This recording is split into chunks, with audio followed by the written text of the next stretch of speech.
Yo, Josh, how you Hey, feeling, buddy. buddy?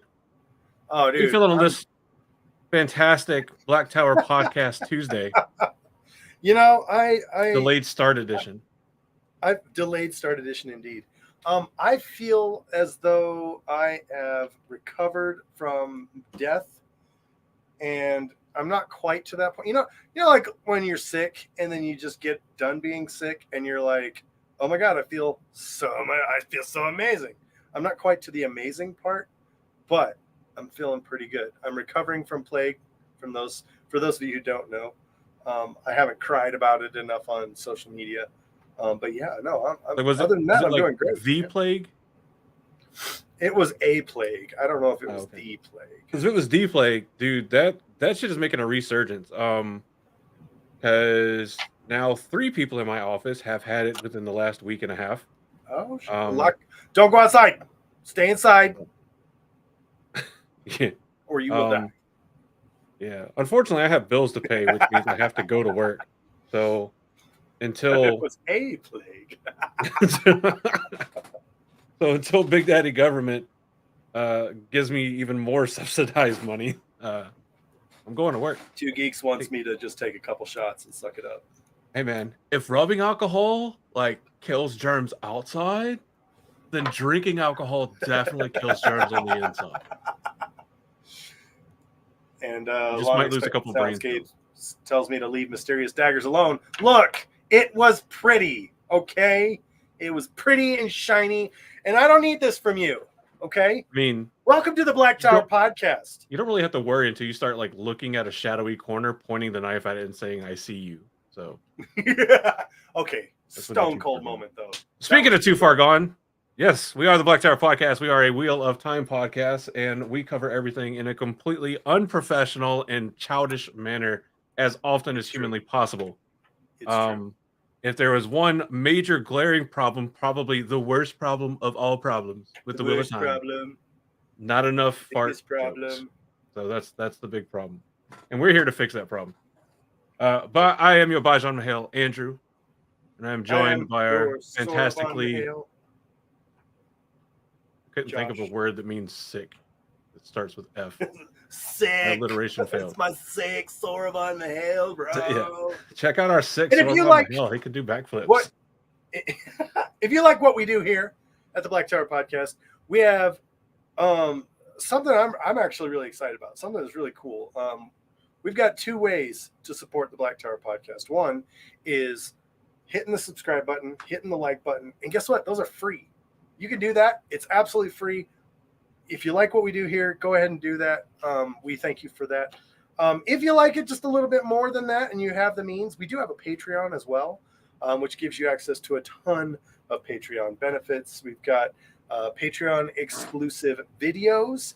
We live stream to our Patreons a week in advance. So you've got access to the live stream, early access to the episodes in case you can't make the live stream. And there's even for higher levels, there's a sticker of the month club, and there's even coins. So you can actually be, it's the modern Black Tower, right? So we don't pin on pins anymore. We'll coin you. You could be an Ashaman of the Black Tower. I knew that. I know how to do that. Black Tower Podcast right there. You could be an Ashaman of the Black Tower. Carry around one of these little bad boys if you get to a high enough Patreon tier. We try to make it worth it, and every cent that you guys donate to us through Patreon goes right back into the show. Neither one of us do this promote. And as proof, patrons have allowed us to get something like this. That's true.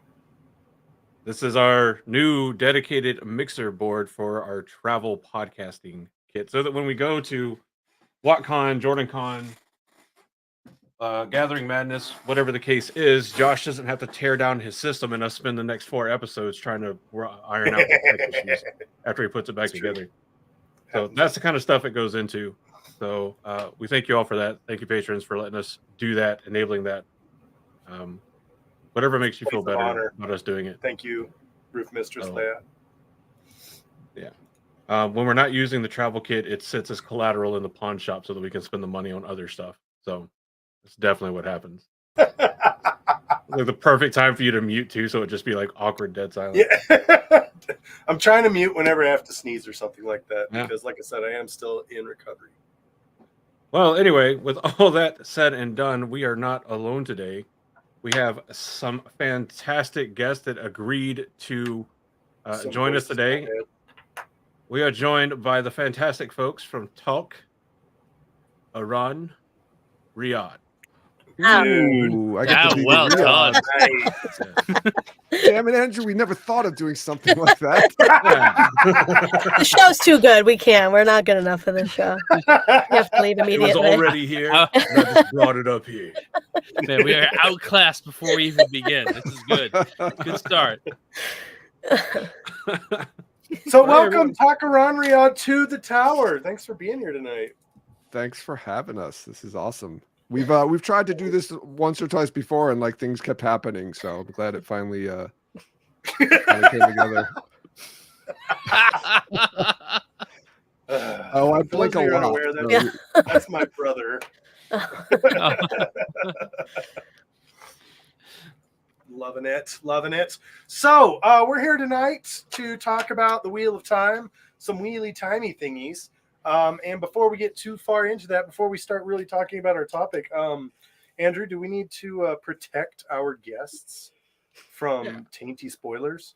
We do. And we're going to do two forms of protection. The first one is so when they go and start searching, they go to search Teleron Riyadh, and they do like my brain does and automatically changes the tell to talk. We're going to let our fantastic guests introduce themselves and talk about what they do and where they do it so that our listeners know the difference and hopefully don't fall victim to the like pseudo dyslexia my brain has now. That's in my phone autocorrects to talk around Riyadh. What do you guys do? Where can you be found? Who are you? So we are a Wheel of Time podcast that focuses on the television show and the production of the television show. We like to talk about the news, any news that's come out about castings and, leaked set photos or like locations, things like that. Then we come up with stupid ideas of what we think is going to actually happen in the show, and then we're terribly all wrong on it. So then we'll also tie things back to the books and talk about changes from the books to the show and things like that. So nice. Yeah.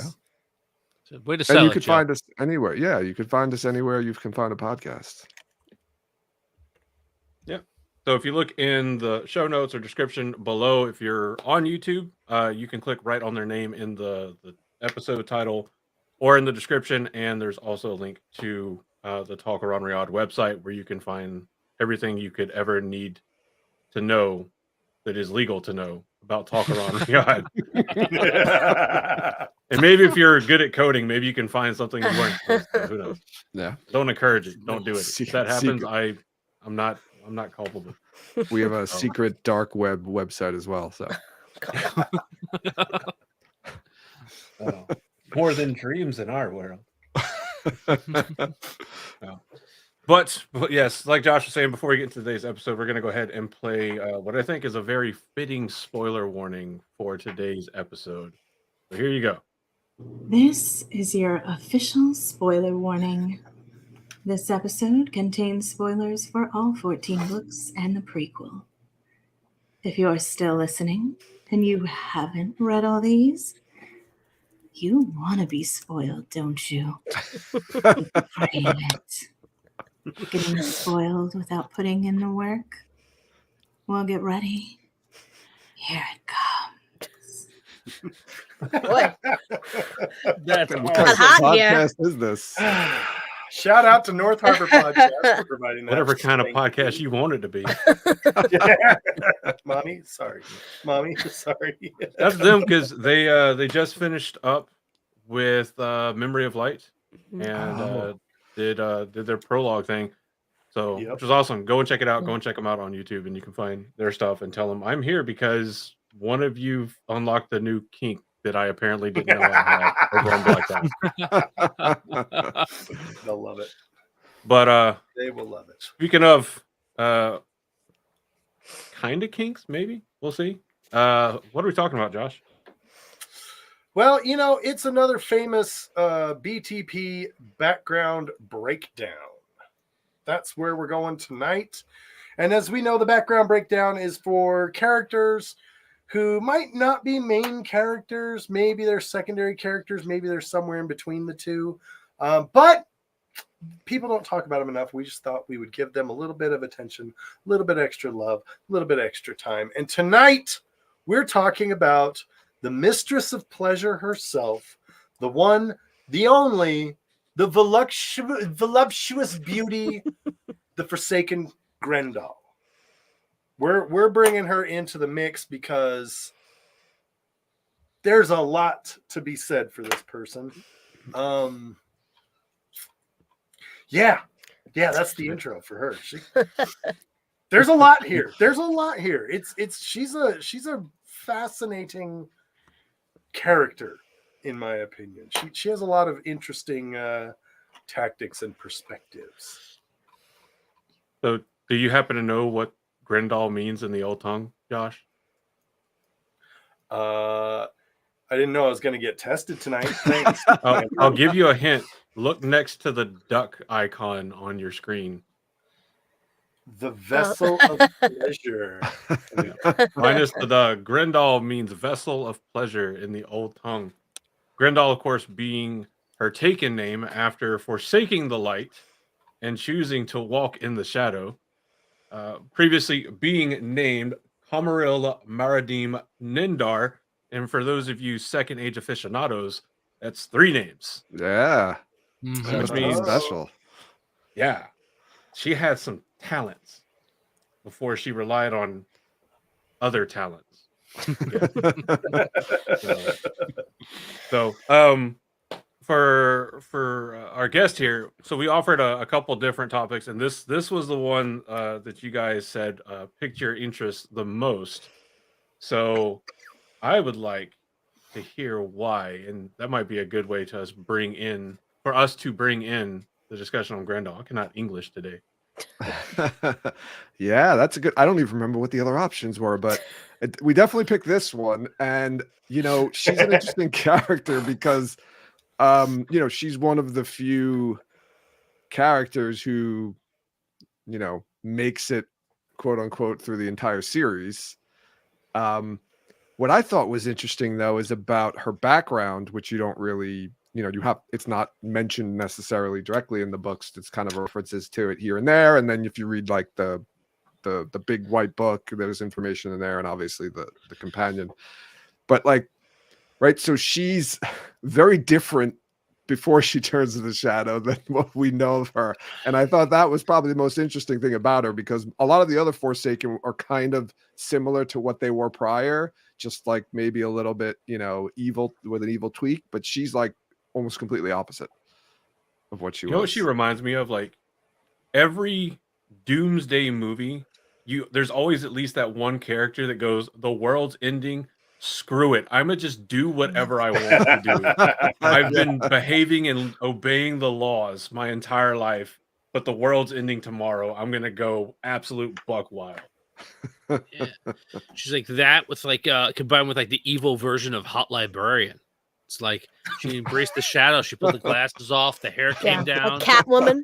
That's what I was thinking. Yes. Like Michelle Pfeiffer's That's Catwoman. That's such a good point. She really did. She's a psychologist that takes the easy way out of solving your problems. You can't have mental issues if you can't think. You know what was so interesting that I was reading too? Like, her whole thing was, I think that's how she earned her third name, right? She was able to basically, she was a therapist, and she was able to help people with like mental issues.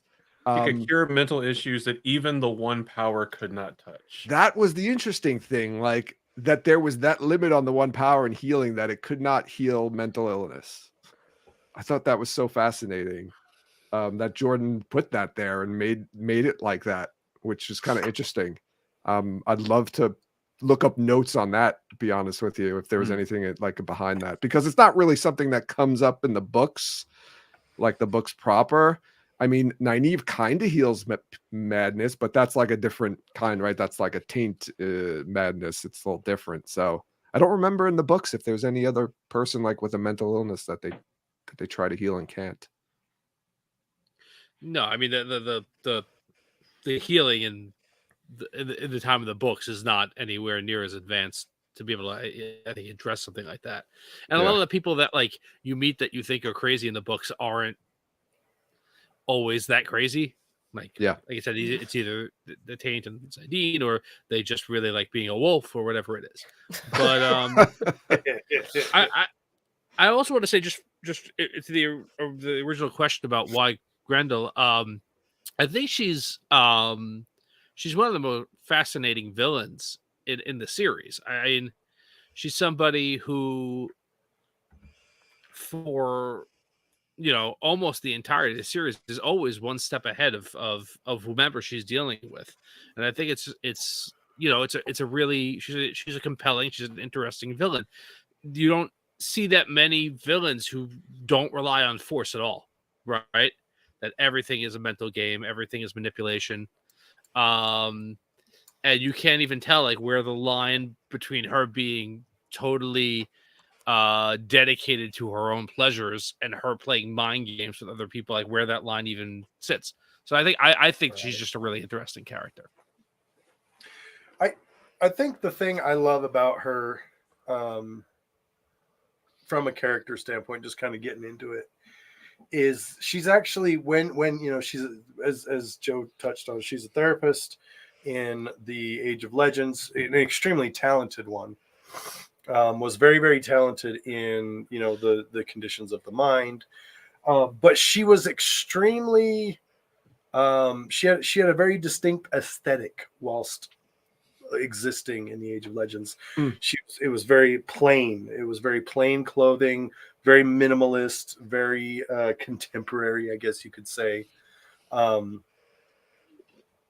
I always, kind of like what we hit on before, with the hot librarian kind of a thing, glasses, bun, neck high collar, that kind of stuff. Like, and then she even was kind of like pompous about it. Like, hey, I'm better than you because I've given up these desires of the flesh. I live in such a way in which I'm able to keep full control of myself, and I don't have to, la la la la la. And when she turns to the shadow, it's exactly like we hit on before already too. And I know I'm reviewing a lot of this, but she just goes, I've lived my entire life this certain way, and where has it got me? It's got me to this point, and it hasn't served me well, hasn't actually gained me anything. And now I'm going to strut my stuff. I'm going to flaunt it because I got it. and she does, and she becomes terrifying. They touch on the books where they talk about how the greatest healers are the ones who can do the greatest amount of damage. And where and they have to know how to hurt in order to heal, and how to heal in order to hurt. And where you've got this person who is so extremely talented especially in afflictions of the mind, and now she's evil. Yeah. I just like how people the Forsaken just like snap, and they're like, all right, I'm serving the devil now. Like, that's it. Not only am I gonna like be complete opposite of what I was, but that's it. I'm gonna like actually serve, like, complete 180. She did like it was like a kind of Catholic schoolgirl repression that she just broke free. She went to college and just rolling up her skirt. That's things it. And that is absolutely 100% what happened. She's one of the right. She turned early, right? She's one of the first Forsaken to turn to the second. So, yeah, she's number 2. There you go. So she pulled a Judge Claude Frollo from the Hunchback of Notre Dame. Like, as soon as he meets Esmeralda, he goes from like, I am the most righteous, I let no temptation in, to immediately going, I will burn this entire country down if she says no. Yeah. And it's just like, why? I don't know. I mean, good question. Graendal, I think it's like assumed that she goes so far to an. It's kind of like you see with the White Cloaks. They go so far to the extreme of we're the only ones actually pursuing the Creator's will and fighting for the light. Therefore, everyone else we meet must be dark friends. Mm-hmm. Whereas Graendal, before she becomes Graendal, is like, well, nobody's ever going to be as disciplined as I am. And instead of going like, I could be a model during these trying times, goes, fuck it. I give up. It's hopeless. Yeah. I'm going to finally have some of that fun. And then immediately remembers just being an absolute torment immediately after she turns her back on well, I would say her friends, but I don't know how much she was actually friendly with everybody else in the Age of Legends, considering that Luz Theron absolutely hated her guts. I was just gonna say, can we blame this on Luz Theron? Is there any way to blame this one on Luz? Because most of the other ones go back to how much they hated Luz Theron. So that's true. She doesn't seem to have a connection that I saw with Luz Theron. So maybe she was being ignored by Luz Theron and she was upset about it. Well, she was aesthetic, right? And Luz Theron seemed like more of like a lavish kind of guy, right? So maybe she was resentful of didn't approve of the way he lived his life. Yeah, I mean, it seemed like Luz already kind of didn't like her, or it's hinted that he didn't. But after she turned, she murders someone named Yannette. We get no more information other than because Luz Theron got so pissed at Graendal for this, it is assumed that she was important to Luz Theron, and I'm like, yeah, okay, cool. That's about all we get about Yannette. So it's just a random name that was on a list that Robert Jordan had to put this in here. We'll I love this name. It's also a common expression in coming out about Yannette. Yeah, it's actually a common expression in Tyr. Whenever Suan would go with her dad to go out fishing, make sure you grab Yannette. Oh my God. Get me off this podcast. Damn you, Andrew. Damn you. Yeah. Sir. We were all ears. We were like, I had no idea what you were gonna say. Didn't know that was coming. Well done. You're welcome. And Leia's right, yeah. Nasty divorce, has a massive glow up and flips off everybody, especially her ex. Great point, immediately followed by my favorite phrase, Andrew, no. Andrew, no. Hey, if you don't want me to make jokes about the person's name being a phrase, give me more than they were important to Luz Theron because he was mad when she died. Because he likes fishing. You had like 2 whole extra books to give us more information about every character. If I don't have at least 6 pages about every once named character in the book, it is a travesty and sacrilege. If Luz Theron cared about her, she was going to be dead soon anyway. So. Is Yannette in the book, like referenced in the actual books, or is that something from like a side, like a companion or something? I think it is from the companion. Grab Yannette. Like, that's it. That's all I can hear now. That's all you're going to hear for the entire recording. Yannette is from the Wheel of Time companion, and there's a little bit of a reference to it in the prologue for Towers of Midnight. Okay. Because I think someone mentions it to Graendal in Towers of Midnight. I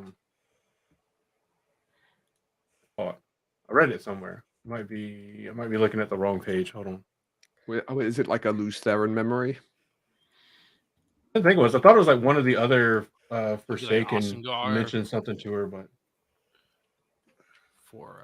oh no, she thinks about it herself because she's worried that Rand Althor will have Luz Theron's memories and still be pissed at her and remember that she killed Yannette. She killed Yannette.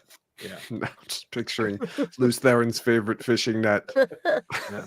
You gotta be careful about I killed Yannette. I killed Yannette. What you gonna do about it? What you gonna do about it, Luz Theron? Killed Yannette. Take that, Luz Theron. The lesser known talking fish of Tyr. Oh no, what happened? I killed Yannette. That's like it's like the fillet of fish, right? It's just it sits over there in every inn. Sings about Yannette. Makes that joke. Oh my god. This is haunts Hey, me yeah. there. I am very pleased with what I've done here. If nothing else comes of this episode, That Yeah, that. Net will live on. There you go. You have made your contribution to the Wheel of Time fandom. Yeah. A very sad and important name to remember as to why Luce Theron was in part so pissed at the Shadow, reduced to a dad joke in the Third Age. But no one will forget Poor it, though. No one's going to forget the name That's now. right. Yeah, That's right. They'll remember Hashtag this. release the Yannette cut. Look in the notes, see if there's any more about Yannette. Yeah. We have to ask There's the if, Yannette box. Go that all Age the way to of Charleston Legends- to read the Yannette notes. that Age of Legends movie that's going to be made. We should ask if Yannette's going to be in it. Oh, Sign a Should. That petition. is the right Dude. time. it is. Who is playing Yannette? And if they're like Yannette, who's that? We'll be like fake fans. Let's get out of here. You don't know about Yannette? Who How do you doesn't know not about know Yannette? Is it even a girl? Do we even I we, don't don't, know if it's a guy or a girl? Like, we don't know who we have Yannette literally is. idea. no information. Well, it is the Age of Legends. No. We don't want to assume. Okay. Could be a Chora tree for all we know. We have no That's idea. ridiculous, Joe. Ridiculous. Just Luce Theron I- steaming there in his room. Just killed my favorite tree. I called her Yannette. 'Cause she I will say always this- caught me when I fell out this Chopping window. it down with an axe. Got her. The true origin story of George Washington and the cherry tree is actually Graendal and Yannette. Yes. The Dora tree. So it's another. So Grendel is George Washington reborn. Is that what it is? So, I cannot tell a lie, Luce Theron. It was I who killed Jeanette. That's why the Aiel get so mad at the Kyrianans for chopping down a Vindasor Aldana. Actually, the reincarnation of Yannette. how long do you think we could go with this Yannette thing? It's getting better the more we go. I know. Millennia. Graendal slept for like almost 3,000 years, woke up, and one of her first thoughts was, does he remember about Yannette? If he remembers greatest- Yannette, I'm screwed. You better hope he doesn't remember it. Oh shit! I hope he doesn't remember that. Yannette the tree put the paradise in Paradisen for sure. Oh my god. Love Oh it. God.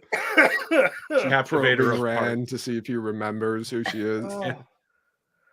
So it's just Graendal just there leaning on like a pedestal, being like, "Fishing, huh? Is that Yannette?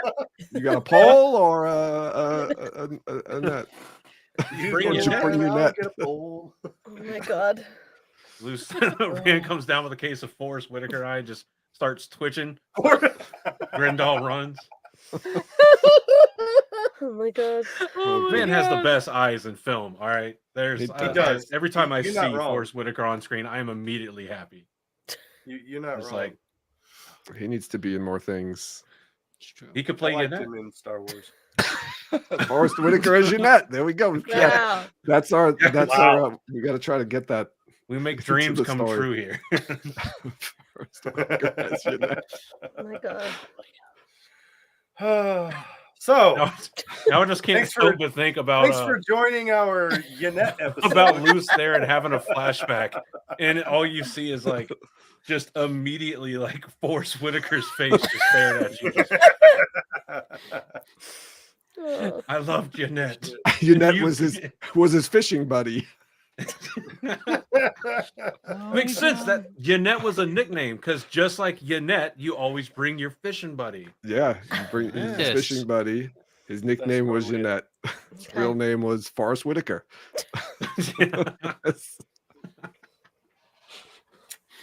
That was it. That's it. Totally it. We're solving mysteries today, guys. Still might be the funniest murder of Grendals that we talk about. Oh man. Sorry. Oh, you guys sorry. did an episode on Grendal. What did y'all talk about for like 10 minutes? Did we do it? Did we do a Grendel episode? I don't No, think we did no, one. No, he's saying. Oh, He said the future. We did, yes. Episode 69 was about Graendal, wasn't it? No, that was nice. We had Just delusions sex. on. No, that was Oh, that sex. was just sex. in the Wheel of Oh, we Time. must have done it. Come on, Jay. I feel like we must have... How could I confuse that? gosh. I'm sorry. I just assumed. Gosh. I was just going to say, though, 69 would be an appropriate episode number to cover Graendal, though. Like, Yeah. Well, we had Delusions of Delusions. Graendal on, but we talked Nice. about sex in the Wheel of Time. But yeah, perfect. We got like the trifecta there. There you go. well done. Well, I do like as Andrew was saying, she escapes the boar, and literally one of her first thoughts is, I hope there's not a loose Theron in this age. And I hope that he doesn't remember that I killed Yannette, that I killed Forrest Whitaker, because I'm screwed if that's the case.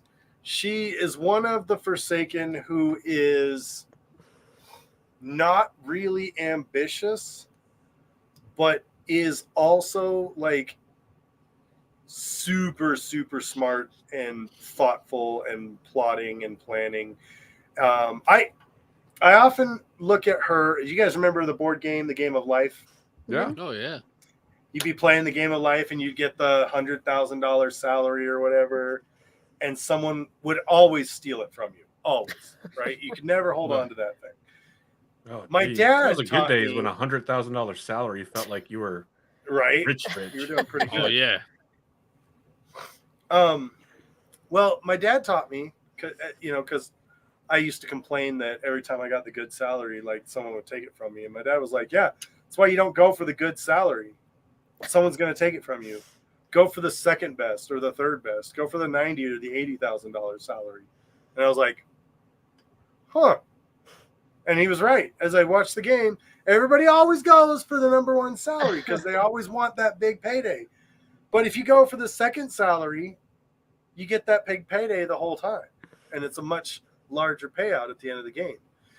Graendal is that person. She doesn't want to be nameless. She wants to just be like, I'm going to stay over here in the shadow. I'm going to have my orgies with all the nobility that I've kidnapped and turned into furniture. Let me just have my kinky BDSM den and leave me alone. Yeah. It's kind of an interesting, like, divergent from the rest of the Forsaken. Mm-hmm. He goes from like absolute minimalist servant to dommy mommy, like that. Like Lanfear does it, and she's like, ah, good enough. And you get a cool new name. Like, come on, what's not the love? Yeah. And yeah, she doesn't really have a clear cut like end game just to kind of be around. I mean, she has little plots going on here and there, but you never really, I don't know if you ever like get a big picture what she's trying to achieve, except maybe just survive. Like, I think she feels like she wants to be the last man standing. Yeah. And I know she she's fun because she does a lot of things and then blames it on other people, like frames other people for doing it. So that's always fun. Oh yeah. Normally that other person winds up dying. Mm-hmm. Yeah. Yeah. I'm starting to see a pattern here that I'm not so sure I like. Yeah. Well, I guess she got Graendal found out shows up too, and it didn't Yeah. work out for her at the She end. wasn't very good at it. She was good. I mean, she was good at making sure they died, not good at making sure she didn't get busted. That's true. I guess it's hard though to hide from the. I guess she didn't see the giant fade Shadow Haran coming into the picture. I guess. And we got away with it too. If it wasn't for you meddling Fade. Pulls the mask off the Fade, right? It's old man Carruthers from the amusement park. Yeah. Guys, runs a haunted amusement park. They would have got away with it if it weren't for you snooping kids. Love it. Yeah. That's why she's so fun, I think. Yeah,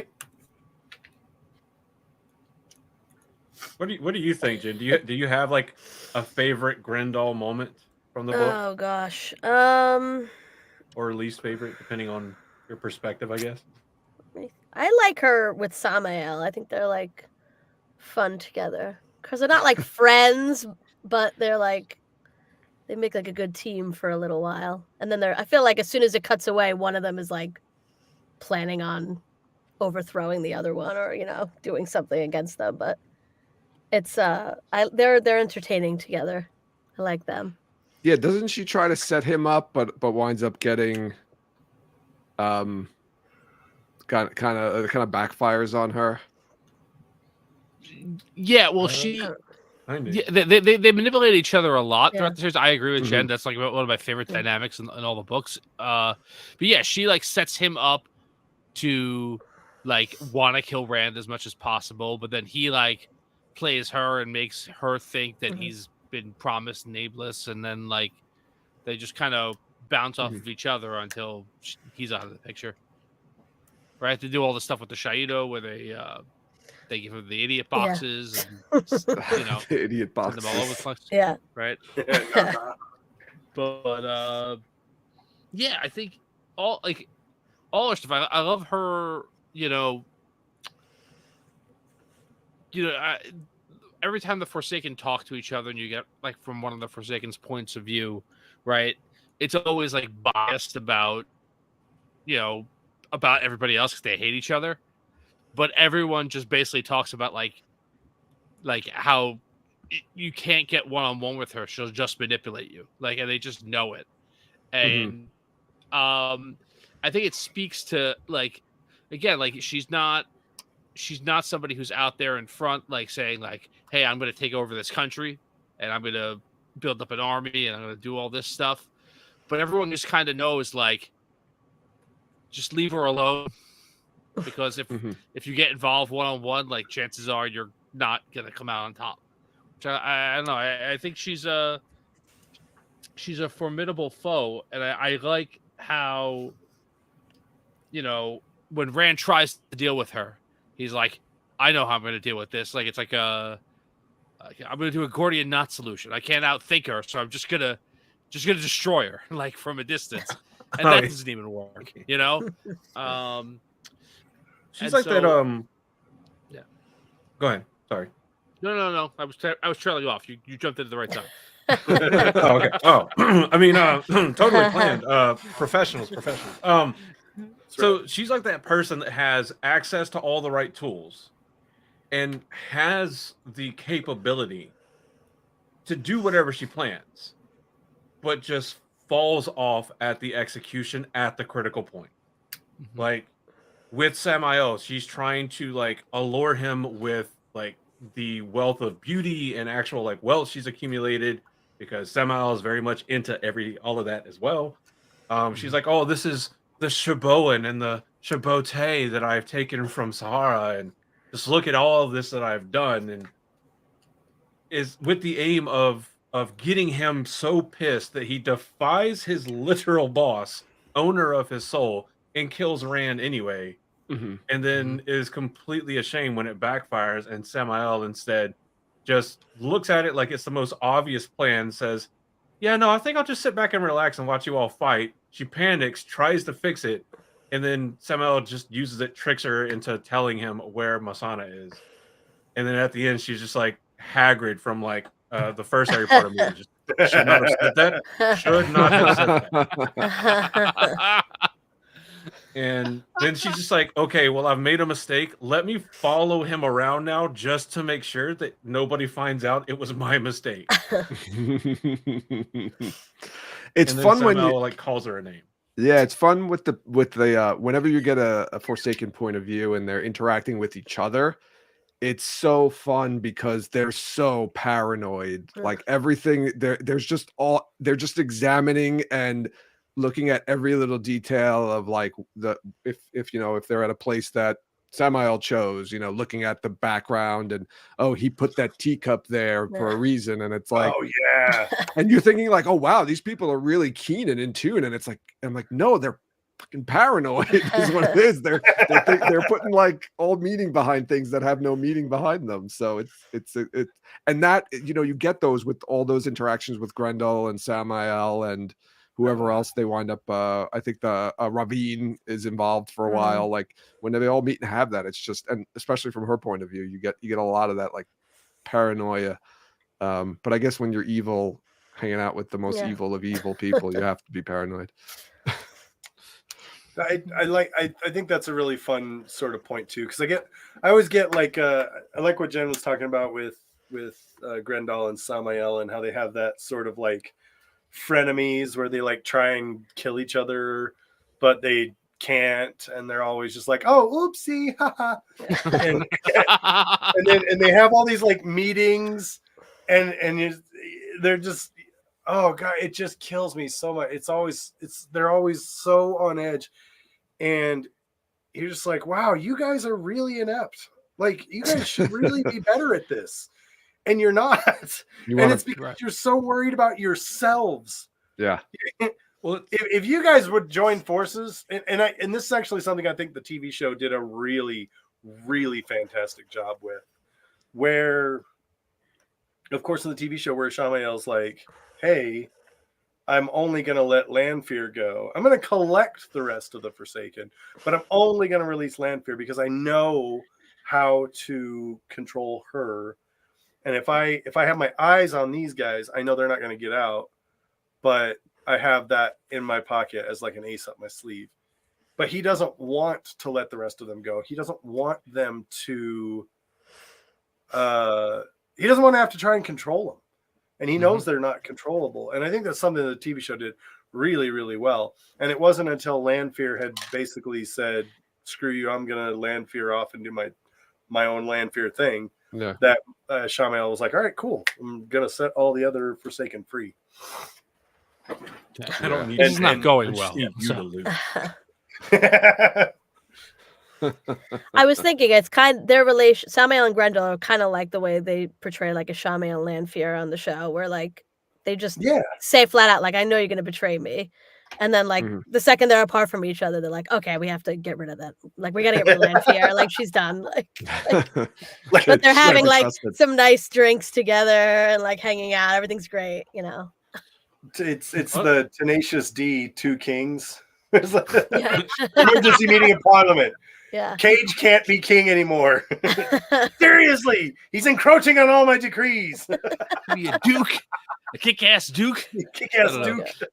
Well, Graendal's the one who brings Samael, right? We talked about this on the Samael episode. She's the one who brings Samael to swear allegiance to the Dark One. She, I guess, recruits him. So I guess they've got that connection too from the Age of Legends. Nice. Yeah. I also loved it. Like, so we read all these interactions, and now we get to start seeing them in the TV show of the bad guys just simply not trusting each other. And there's a weave out there that Graendal is the best of the best with, that you could use to know for sure if they're lying to you or not. Yeah. Compulsion. And you spend, I spent a fair part of the books like, okay, I understand why the good guys don't use it, because we're good guys and we just don't do bad things. Okay, fine. But it's like, why did the Forsaken never use compulsion to know for sure what's going on? And then finally, Graendal does it in the most inopportune time, whenever the two other Forsaken she's talking to, Sindane and Mogideon, are actually telling the truth. You done goofed. You're no longer on your own free will. And this person who you think, at least you have never heard of, is now in charge of everything you do. And she goes, oh, they're clearly lying. I'm going to use compulsion to find the truth. What do you mean they're not lying? And then a Fade shows up and starts talking, and she immediately just melts and goes, whatever you say. Yeah. Yeah. Shada Haran's just like, good. Yeah, you're right. She didn't use enough compulsion on people who mattered in the book series. She always used it on just these her toys and her furniture, like you said, Josh. She doesn't really use it on like any of the main characters, or you'd wonder why, like the Forsaken, don't you try to use compulsion on each other more often? Does it work if you're like more powerful? Like if you try to use it on Samael, would it? I know, does strength of the power have anything to do? I don't know. Like, I think it's more along the lines of like in this case. Yeah, I think it's more like it better work because Mogideon was stronger than her. Yeah. Yeah, like if they find out you did it, right? Yeah, if they see you casting the weave, they're gonna kill you. But they can mask and invert and all that stuff, so they can't tell. But I don't know. They might have protection like Tirangrial or stuff like that might prevent it. You're just watching weaves in the air, and you're like, huh. It looks like a photo negative of compulsion. Just ignore that. No, that's just incense. I'm burning incense. Yeah, right. For the mood. It's actually the inverse of compulsion. It's freedom. I'm making sure you have free will. It's fine. Like doesn't freedom compulsion? Doesn't Leandrin try to compel Moghedian? She tries. Yes. And it doesn't work. She tries. Right? Yeah. And it absolutely failed. Yeah. Is it because of the power? Was the power level different? Or I can't remember why that doesn't work. I think that's a skill error. Yeah. Okay. Yeah, I think she's just so much more powerful than her too that she just cuts right through it. Yeah, you'd have to be pretty. It'd have to be really subtle. Yeah. Extremely subtle compulsion. Yeah, because it's almost a snare, right? Like it has to be in place. Yeah. So you have to get the weaves to the person. It has to be in place for it to be an effective use. It's described as looking a lot like Yannette, but made of power. So. I'm going to start throwing things. Damn it, Andrew.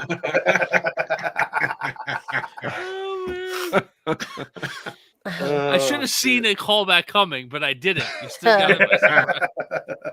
Good. Well, there was. So it's interesting. We talk about Graendal using compulsion a lot, and she actually does use compulsion, and it becomes sort of, well, it almost becomes her demise, and it's actually by a little bit of a unfortunate series of events. It becomes a way that she's able to hide for a little while longer.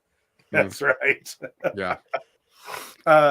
When Rand finds out that one of the Forsaken is hiding at Natrin's Barrow, they go to investigate, and one of the people are leaving the castle are like, "Hey, I need to talk to you." Rand delves this person and is like, "Oh, there's like a very serious compulsion on this guy. We need to go in there because that's where Graendal is." But Graendal didn't lay the compulsion on the dude specifically. She had compulsion on everybody else. She had someone else lay a compulsion on this guy. Was it one of the Black Aja? Was it? I'm trying. Yeah. Dalana and Arangar were there. Arangar. So it was one of the two. It was either Dalana or Arangar. No, it was Dalana. Yeah. It was Dalana. I remember. Yeah. Okay. Yeah. And so Rand does probably one of his biggest tragedies in the books and balefires the entirety of this palace. There's however many people that are just innocent in there, and they're horrified. They're like, "Rand, how could you do that?" And he's like, "Okay, trust me, everybody there was already under compulsion to the fact that it was completely and totally unremovable, and if you tried, it would just destroy the mind of the person." And this guy, the servant that they had, they were like, delve him again to see if he's still under compulsion. Rand checks him again. The compulsion's gone because the person who laid the compulsion has been balefired effectively. Well, Graendal was super clever in this moment. Not only was she able to escape, like open a gateway at the last second, but she was able to ensure that they thought she was dead. She was able to essentially give herself a death certificate and remain hidden for a little while longer. Well, kind of like it was still like a rush job because she was using a weave that let her like watch the guy's name. It was like Ramshalon. Yeah, Ramshalon. She was watching him with a weave through like the eyes of a dove. Which weird choice for spy bird, but you do you. It's a pretty bird, I guess. Yeah. And then like is just watching, sees Rand do something. He probably like holds up his hand like Vegeta doing Big Bang Attack at Nathan's Burrow. She goes, "Oh shit!" Panic shields Arangar and Dalana and just gateways the hell out of there, thus making her responsible for the death of now a second Forsaken. That's right. That's right. You might even lay out some like Samael. You could kind of lay at her feet, right? Because wasn't she the one who like pushing him to attack Rand and try to kill Rand? Yeah. Yes. So I mean, you've got Asmodean, Arengar, Samael, which and Masana. I think Masana and then Arengar. That's right. She gives up Masana too, which leads to her death. Yeah. I feel like Graendal doesn't get enough attention for this bit too. Who killed Asmodean was one of the greatest Wheel of Time gaffes from way back in the day, from the earliest days. Like I guess it was the first like viral sort of Wheel of Time thing, right? I remember seeing bumper stickers in the wild and being like, hey, they're reading the Wheel of Time. And for years it was this like, okay, so who killed him? Like, who killed him? Who killed him? Who killed him? Who killed him? Who killed him? Who killed him? And then I don't know who that person is. When people would ask Robert Jordan, he'd say it should be intuitively obvious. Yes. And we're all going. He was so smug like that, wasn't he? Which is a fantastic contrast. Somebody would have like this like maniacal Venn diagram like Fred trail idea, and then his response would be the opposite, like the equivalent of his age of touch grass. Like, yeah, you need to do something else with your life. I remember like when I was first reading the books, I would go online, this is back in like the early 2000s, late 1990s.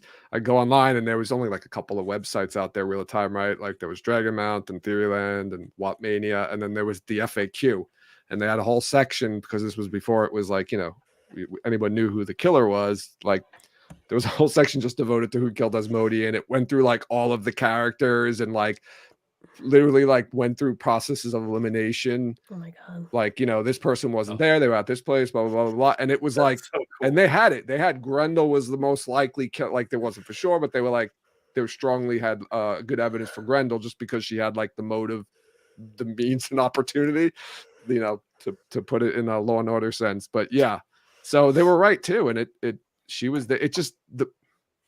It was a little weak though, the connection. But like it's supposed to be, she was working with Ravine, right? She goes to Camelin and is surprised that Ravine's dead, sees Asmodean there and kills him. I guess I don't know why. There's really it's really not a good motive, but it was trading. It's a good. He was trading Rand. They basically say any Forsaken would kill him if they got a chance to. Yeah. And I think that's Lanfear didn't. She used him. Well done, Joe. He even says, I think they even say at some point, Asmodean even says at one point, I'm teaching you how to channel. I'm a dead man, no matter where I go. I'm if I go back I can't go back to the Forsaken, they'll kill me.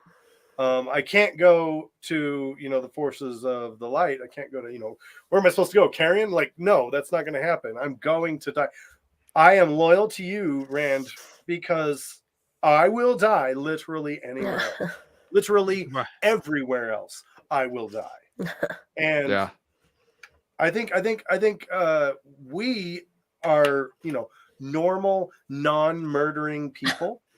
And therefore, the connection is weak to us. Right? If you put yourself in Graendal's skiing dress and walk a mile in her sexy slippers, you'll see that she's like, first of all, this guy's competition. Streeth is a Streeth. That's what it is. Secondly, this dude is, actively strengthening our enemy. Thirdly, nobody's seeing. Nobody's here. Nobody can see. So I can just do it and just walk away and nobody will ever know. And even Rand is just like, yeah, Asmodean disappeared. Cool. Oh, well. Right.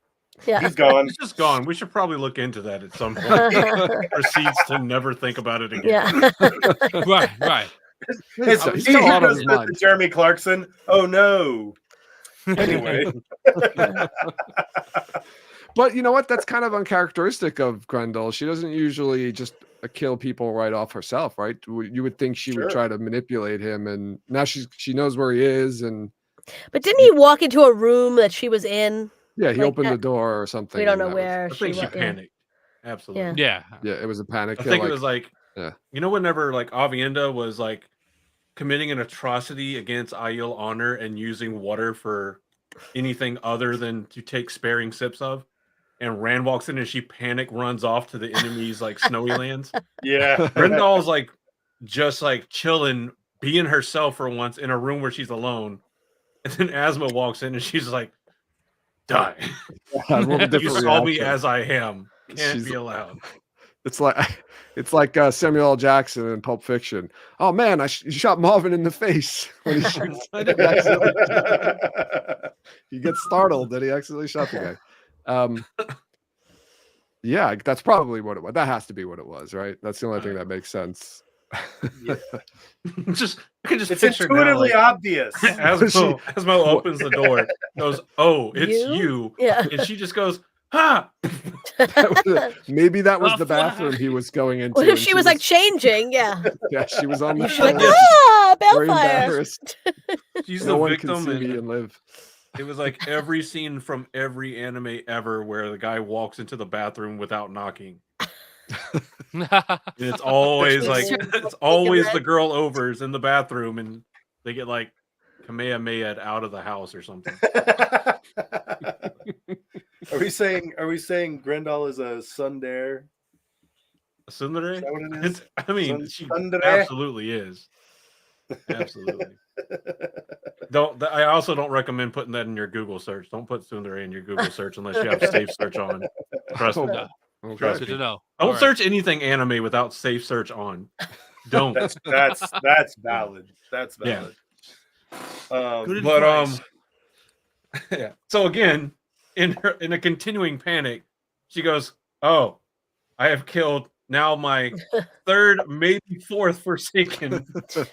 She has a higher KD against the Shadow Forsaken than most people fighting for the light do right now combined, right? Yeah. Like the only one challenging her on that is literally the savior of humanity. Yeah. And Graendal just like panic runs to a random like island in the Aerith Ocean, is like, "I'll be fine here." And then the guy that she doesn't even know that she now has to obey shows up. So Morden shows up and he's pissed. He's like, "Yeah, you killed another one of us. Not just you killed one of us, you let one of us die. You have killed another one." And she's like, "Well, what if this time I kill somebody I'm supposed to kill? I'll go kill Aaron. I swear. Just this time, let me use your Dream Spike and let me use your Minion Slayer, and I'll get it done. No questions asked." Tools. Which she goes to try to do. And I mean, you don't really see Graendal's name in the book too long after this, but you do see Perrin's. So I'll let you be the guess at who won. She doesn't really do anything. She just gives Slayer the Dream Spike and says, "Go kill Perrin." That's about I will it. kill Perrin, and then literally gives it to someone else and says, "Go kill Perrin." Yeah, go kill Perrin. Here's the Dream Spike. Yeah. I'm just gonna do whatever. Yeah, she seems to be plotting against the Forsaken more than she's plotting against the good guys. I like to think that Morden and Shadar Haran are sitting in front of like a literal television set that's just watching Graendal, like immediately after handing over the Dream Spike and Slayer, and just going like, "Are you fucking serious?" Like, you believe this fucking thing? She's good at delegating. Is that boss that makes you go and pick up all the boxes and clean the storeroom, but never gets out of their chair to do anything? No, and then takes all the credit for it. Yeah. She does. She has like one kind of sort of what I think is a capstone moment in her clever nature, which also leads to one of the most tragic pieces of the story as well, and that is she's so after all her failures and after all this, yada yada, she gets killed and resurrected, but this time she's, quote, hideously disfigured and astonishingly ugly, and is given the name Hessalam, which means without forgiveness in the old tongue. And the thing that I think that is like supremely clever about this is that in this they misunderstood her. They underestimated her, because she straight up says at one point in time, it really doesn't matter what I look like. What matters is how, like, I can get people to be devoted to me. And she starts using compulsion to ensnare people to be just obsessed with her, to think that she's the most beautiful thing ever. Which the tragedy here is that she catches Ruark in that snare, and he ends up dying. But I love that.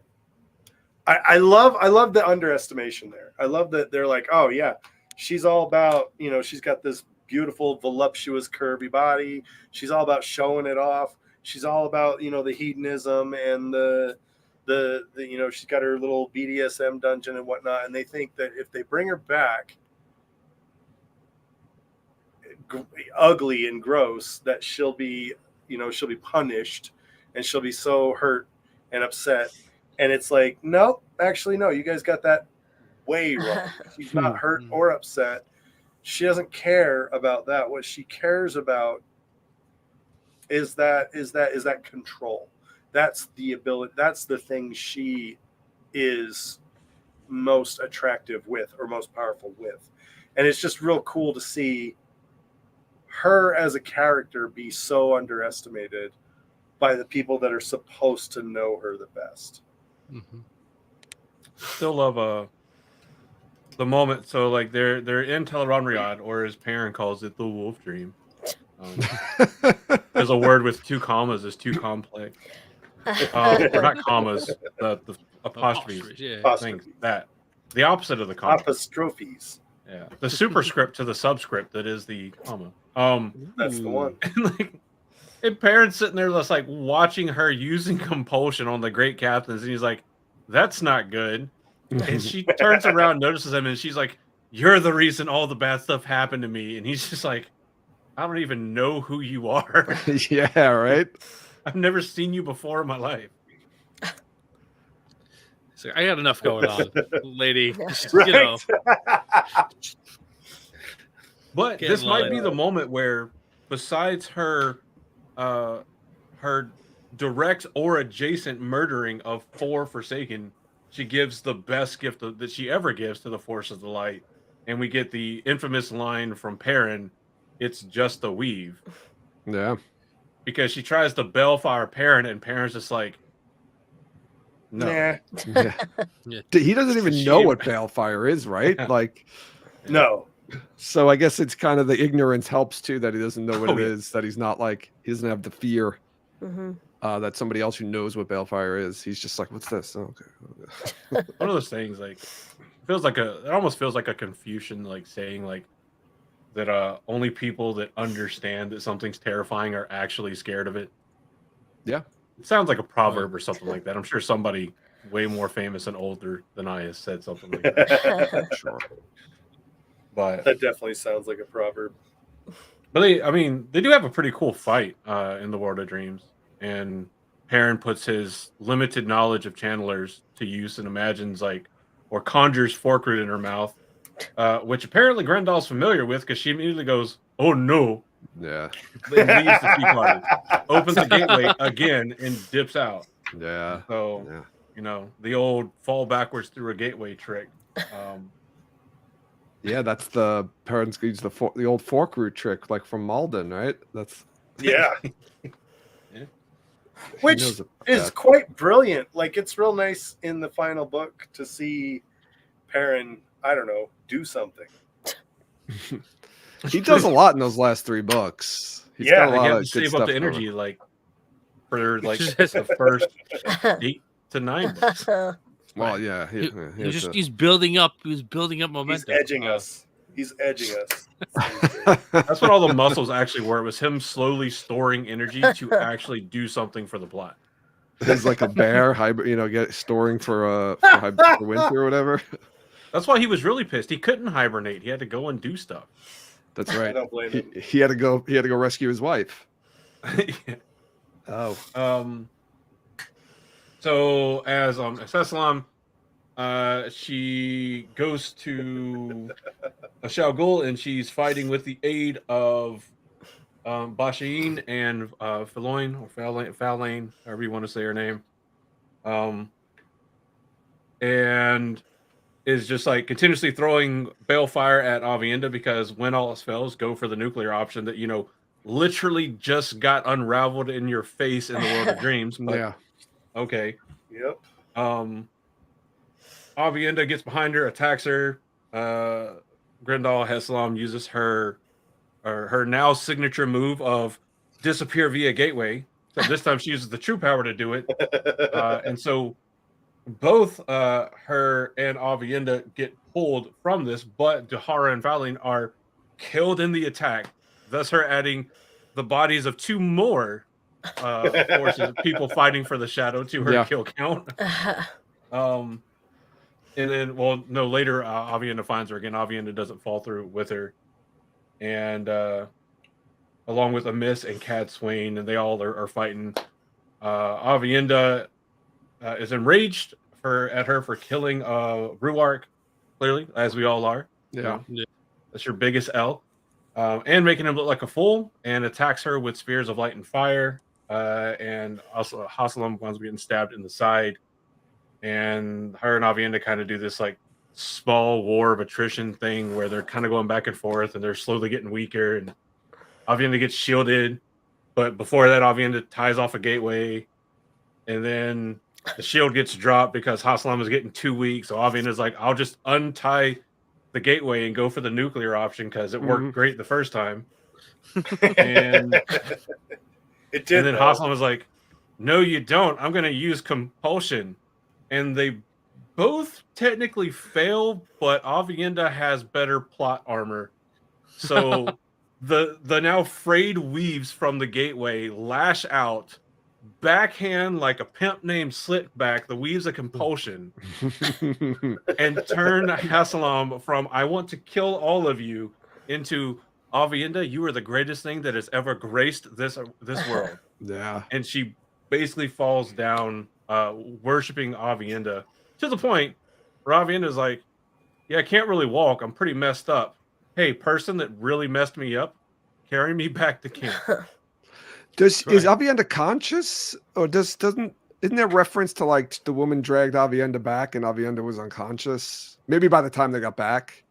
I think she might have fallen unconscious shortly after being like, take me back or something. Yeah, like that. Yeah, because I feel like because I remember like people wondering who's that woman who brought Aviendha back here unconscious or something like that, and nobody knows who she is. That wonderful girl. And that's it. That's the last we hear of Heslam. So she supposedly survives the last battle. We don't know. I assume when Aviendha is okay, she tells them who she is or that she's evil, and they figure out who she is, and then who knows what they do with her. Yeah, that's an interesting.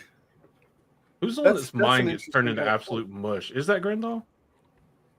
Yeah. Is her mind absolute mush other than her like adoration of Aviendha? Yeah, I think she's kind of like super compulsed, where she's like kind of like one of her own victims, where she's like basically foregone. Like there's really nothing you could do to reverse it. So, live by the husk, go down by the husk. Facts.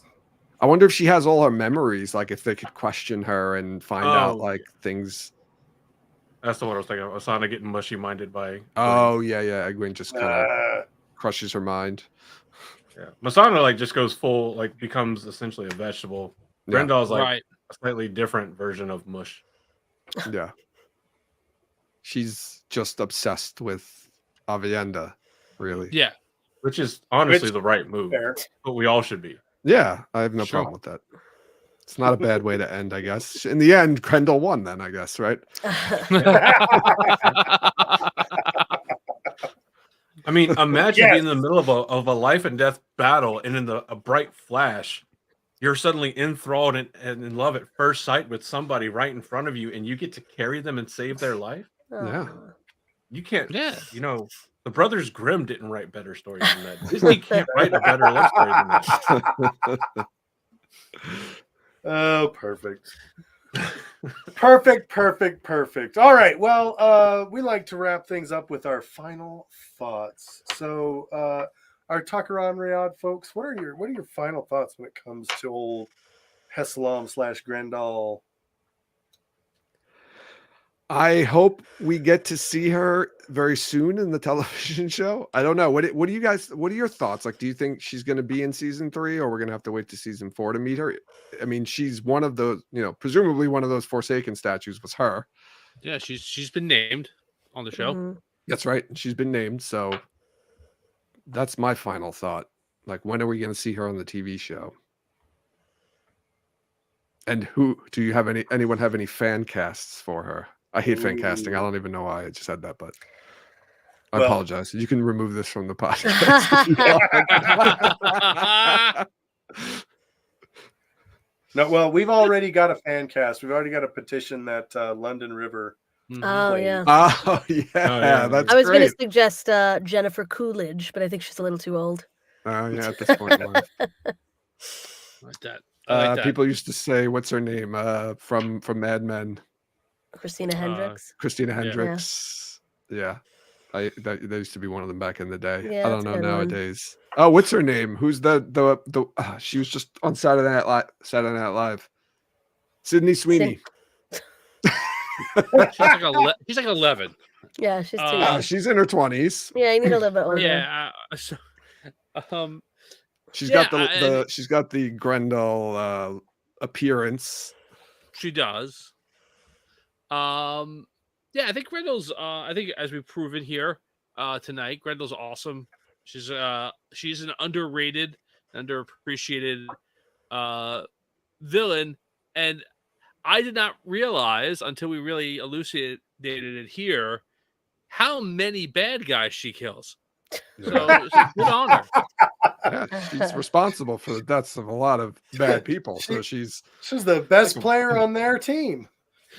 Cold War sleeper agent. She's like the kid who kicks the ball in the wrong goal, like in your own goal. Like 8 times.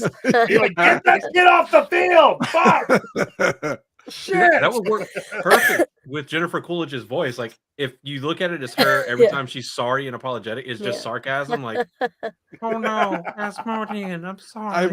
Now that you're talking about Jennifer Coolidge as Graendal, I'm just picturing her as Irene from Pootie Tang as Graendal. If you've ever seen the movie Pootie Tang. I don't remember. Oh my god! I guess you've seen it, Josh. I haven't thought about that movie in years. It's such a great movie. But yeah, you remember Irene? That was her character there. Oh shit! And she was sent to seduce Pootie Tang, and she would just all she would do is just rub up against him and push him up against the wall and just kind of bounce off of him. That's Graendal. That's putting compulsion. Yeah, that's compulsion. Now I need to make a GIF. Just staring somebody in the eye. Come on. Yes, you do. We need that. The world needs that GIF. Oh my god. You get on that. Oh god. Okay. Josh, I can do this. Josh, you need back to the bed. That's exactly what's going to happen. When we sign out of here, I'm going to go lay down. But Graendal, as Tom, as you said it, man, it's just, she's an underrated character. This is exactly why we want to do these background breakdowns too, is because we want to shine a light on some of these. We read the books and we go, oh yeah, that's cool, that happened. But I don't think we think about the significance of some of these interactions, some of these events. And Graendal has a lot of them, and she's got a body count. I think she's got the highest body count of Forsaken. Like, yeah, oh yeah, definitely. Like it's her or Rand. It's her or Rand. Rand kills the same one a bunch of times, so that doesn't even count. It does. Because that still only counts as one. He's got an asterisk by his kill count. Graendal's pure kill. Right. He's got an asterisk. He did. There was more games in the season. There's more games in the season. Yeah. when he did it. So he's the Roger Maris of Forsaken Killers. Great. That makes Graendal the Babe Ruth. Rand just sat there and like spawn camped several Forsaken. Like, oh, you respawned? Now all I can hear is like Gimli being like, still only counts as one. That's right. Yep. Oh man. What about you, And Jen? then, Did you get a chance? Yeah. Oh, after Josh finishes. Sorry. No, that's how I was just gonna say the exact same thing. What? Any final thoughts, Jen? My final thoughts. No, I'm excited to see Graendal. I think she'll make a very good television character. She'll bring her sexuality. I think that's what a lot of people want to see on screen nowadays. So, but yeah, I think she's got the potential to be an entertaining character, and I don't know if we'll see her this season. Maybe next season. I feel like we definitely have Mogedion and maybe Samael. Well, yeah, we think Samael. Yeah, that's right. So I don't know if we'll get Graendal too, but you never know. We might get everybody. Right. That'd be cool. Yeah. Season 3, all 2,700 named characters. Coming at you. But just The for giggles, Strap we in. only do 4 episodes. The end credits are just longer than the episode. If you catch this one frame in the exact middle of the season, you'll see a composition piece by Ariel Burgess and Joe from Twatcast that features the likeness of every named character from the books. Get on it. Oh my God. Love it. No, I love Andrew, it. Finish Graendal is I think fun is probably like one of the best words. Like, I loved reading Graendal's point of views. Like, they were equal parts. You're evil, but also like you're a little like children of the lighty, where you're also like ineffective for the cause you should be fighting for. Mhm. But I guess when your literal reason for flipping your entire persona was nobody else can be as good as I, so I'll just be the worst. I don't really know why the bar was set higher. But The bar was she already definitely low, but Jesus. she definitely earned a bunch of like bronze and silver stars for her service to the Forces of the Light. That's for sure. But this is what makes like doing the background breakdown so much fun, because like Josh said, there's this like vast sea of like under talked about characters that deserve to be talked about more. And you will be surprised at how much you will enjoy what you find when you cast out your net and catch as many Oh, Oh, I knew it was coming. And that's my final. Speaking of season 3, are we going to see you guys at the Watt Fantasy League? Oh yeah. You know, I was following that a little bit towards the end there. I was definitely interested. That looked really fun. Well, we need Wolf Brother is currently the holder. His team is Wolf Brother is currently the holder of the championship belt. Oh. So if you guys feel like you can maybe come in and take a shot at the champ, we'll let you know when we start getting information about season 3. We're gonna start getting, and it's really fun because, as you guys were saying in the opening, you like to talk about the TV show, you like to make predictions, and then be completely wrong about all the predictions. Very wrong. It's actually something that makes the fantasy league a lot of fun, because we all have ideas of what happened in the books. We all know what happened in the books. We all have theories about what's going to happen in the show. Yeah. And then Matt drinks mushroom tea and goes on a trip, right? It's everyone's great. bingo Good card. times. Yeah, let's do it. So This before is we there are many like it, but this one is mine. This is my butter knife tied to a stick. I'm gonna need a bed sheet, a stick, and a lightsaber knife, and an evil cursed dagger. Yeah. Go ahead and remind the people where they can find you again and who you are and what you do. Yeah, just click on the link in the notes somewhere of this wonderful podcast that you're listening to or watching. I'm sure there's a link there, and you can check us out. Yeah, check out an episode, and then be hooked and listen to every episode. Yeah, you can find us on all the traditional social media platforms, and we've got our own Discord channel and all the rest of that stuff. But yeah, we're talking Remriad.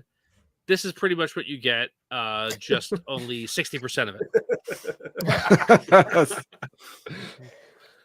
Well, thank y'all so much for carving out some time to come and talk to us about a little bit of Graendal and a lot of other stuff, which is my favorite way for our episodes to go. That's not even sarcasm. I love it. Like, oh, we have a topic, and so many times it winds up being like half a completely different topic. And it's the best thing ever, especially when I get to make this many like horrible dad style jokes.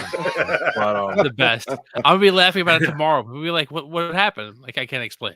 It's really good. Yeah. It's the Joker. You think that it's what are you laughing at? You wouldn't get it. Even if I explained it would not be funny. But thank you for having us on. Yes. It's absolutely. We love you guys. So it's really an honor to be on the show. Well, thank you. We love y'all more. No. Okay, I'll take it. But thanks everybody for watching. Thanks everybody for tuning in for this week's dose of Taint. And wherever you are out there, we hope you leave just a little bit more insane than you were when you first got here. From all of us here at the Black Tower, I've been your Sauron Mahale, Josh. And I've been your daddy Mahale this time for the jokes. Your daddy Mahale, your Bajan Mahale, Andrew. And thank you all so much for tuning into this episode, and we will see you again next